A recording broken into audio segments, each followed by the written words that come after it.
Warming up for a full body session. My partner Renee and I are just going to train together today, and I'm going to take her through a strength training session that has a good mix of lower body, upper body and core exercises. Show you how we structure a session like that. I've done upper body sessions with emphasis on certain movements, and today is about wrapping all that up by just hitting everything one more time. So I'll show you how I pair all those muscle groups together, and you can see just doing my favorite warm-up machine, which is the ski. You can see I'm getting up on my toes, down through my heels, gets my heart rate up, gets my legs and arms involved, and it has me on my feet. Just foam roll if I need to loosen anything up before I start. Quick foam roll, gonna hit the quads, gonna hit the glutes. That's where I get tight, specifically around my hips and my lower back. It's a series of foam rolls that actually works well for most people. I just hit 20, 30 seconds each sort of muscle group each side, so it only takes me a couple of minutes. And you can see I like to really make sure I get all the angles, so I twist one way, roll where I feel that it's tight, get on the inside of the leg, hit in there where the groin can get a little bit tight. You're just like trying to, the term is like desensitize. You're just trying to get into the areas where there's a bit of stiffness or tightness. Having that firm pressure of the foam roller forces the body to relax those muscles. It helps with my range of motion during a weight training session. So yeah, quads, glutes. Once again, I prioritize each side, so left side first. I put the glute on a stretch by having my leg like this. Lean onto the side, so I'm really emphasizing hitting that left glute, and then come to the other side. Then I move into my upper back, and we all sort of have this forward rounded posture, or a lot of us do anyway, always sitting down or on our phones.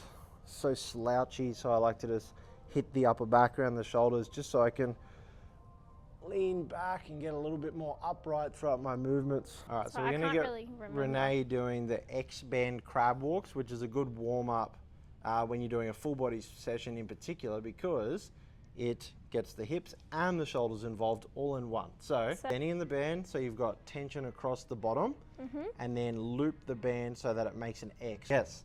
So you'll feel your shoulders start to burn in that position. Elbows in, hands out is an externally rotate. Mummy's doing a workout in the gym. Yep.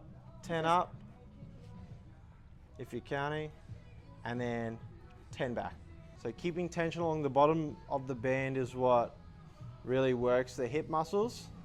And then you can see how those elbows always want to go out, so you got to refocus on keeping them in. So we're doing a Zercher lunge as our first lower body exercise. So you'll get to see me set it up here. Things I'm taking into account. So put the J hooks in at a suitable height. You want to be able to just semi squat under it and get the barbell in your forearms. That's what a Zercher lunge is. So to me, an exercise like this is perfect for a full body session, because yes, it's going to be predominantly a leg exercise, but it brings my arms into play before I'm already getting them activated by having to stay tense throughout the set. I love a Zercher lunge because it forces my core to work.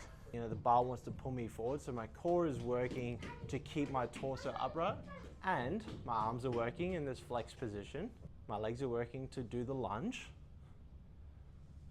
and there's no compression going down through my spine, so I don't have to have the barbell on my back, which for me, with a history of lower back pain, can be uncomfortable. So it just ticks so many boxes for me.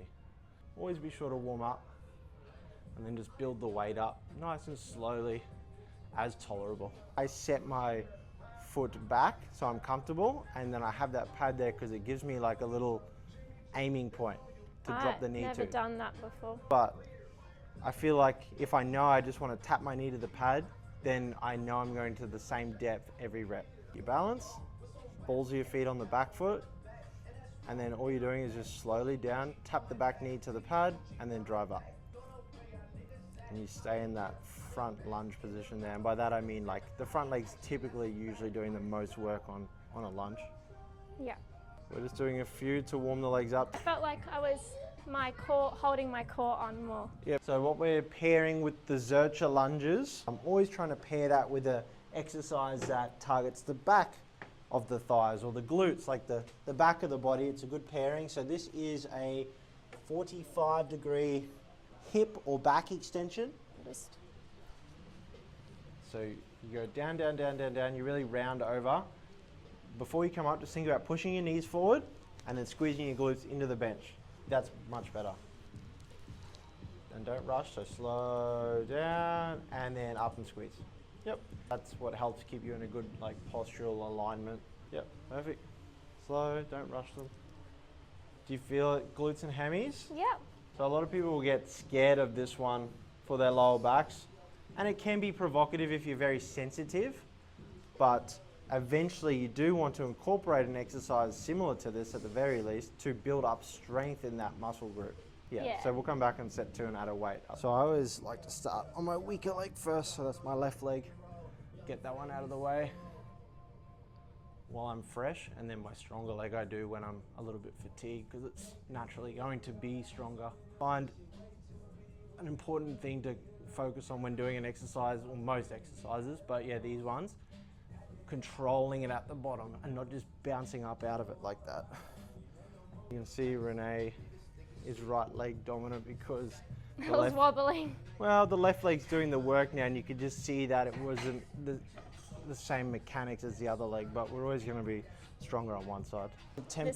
I'll attempt to explain set 2. Back extension, hip extension, targets the back of the body, glutes, hamstrings and lower back, and it's a perfect complement to an exercise like a Zercher lunge. How do they complement the other exercise? Well, that's what I like to always attempt to do, which is the superset method. So I'm always trying to pair 2 exercises together, target one muscle group. While that muscle group's resting, I go and work on the opposite muscle group, so it's perfect. I'm maximizing my time in the gym. So you just held it like that out in front? Yep, just out in front. Yep, keep your chin tucked. That's it. Have your arms out straighter, like so the weight's out of your way. It's not like it's a pain. Not a pain. It feels like I'm working muscles. Things about having a private gym on weekends is that I can take my shirt off while I work out without being judged. I'm judging. So we're doing the second working set. The first set was with the bar, that was the warm-up. So I said that I like to do the superset method, which is always pairing 2 exercises together to keep working. I also love doing the 2-set method. And to me, that is just go hard for 2 sets, and then I feel like you get enough out of that where you don't need to do a 3rd set. Like a lot of people that are doing 3 sets just aren't training to a good enough intensity, I don't think. That's interesting because I do 4 sets. So what Renee was asking is, and you can just see it, but it's fine. First time doing this exercise, she's right foot dominant. So this is her left leg doing the work, but you can see that back right leg, like she sinks into the hips a little bit more. It's hard to see, but you sink into the hips a little bit more because you can just tell that left leg is not as strong. It's not your dominant side. So it's a good opportunity to add in some like athletic, explosive type of stuff, I think. Trying to get more explosive for my golf game. So what you do with this exercise, it's a box jump, but you've got the weights, so they're adding to the stretch, and then you're dropping them, and then you're going to use that, the body's elasticity in the lower limbs, the leg muscles, to spring up and jump on the box. So yeah, we've done our strength leg stuff already with those lunges. We might pair this with like a heavy sled push or something like that. Here we go. So slow stretch, drop, jump. And you just do, when you do a movement like this, you don't need to do heaps, so I might just do 5. The slow stretch. 2, 5. And then, like, I haven't loaded the sled up unfortunately, but I might chuck some more weight on this and then just do like a really explosive sort of sled push. So I guess let me add the weight and then we'll, alright, so just a little bit of weight. Move the sled over. And then a fun way I like to do the sled is get down low and push hard.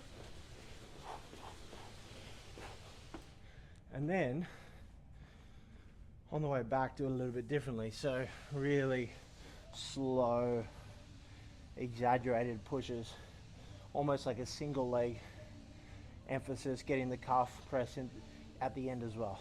Over your bum, so it's more of a squat. A squat. There you go. Yep. So you can see we're just doing a new movement for the first time. So it's not as coordinated as it usually would be. Oh no. But yeah, typically you're lowering, and then as you're dropping, you're almost exploding back up. It's scary. And yeah, just really try as best you can. Push. Yeah, that's a bit of a stitch up, leaving the same weight on that I just did. And then get your breath back. And then slow. Just slow and steady now. Get low on it and make sure you're pushing up on the sled. All right, set 2, 2-set method. So yeah, the idea is that you drop the weights and explode up.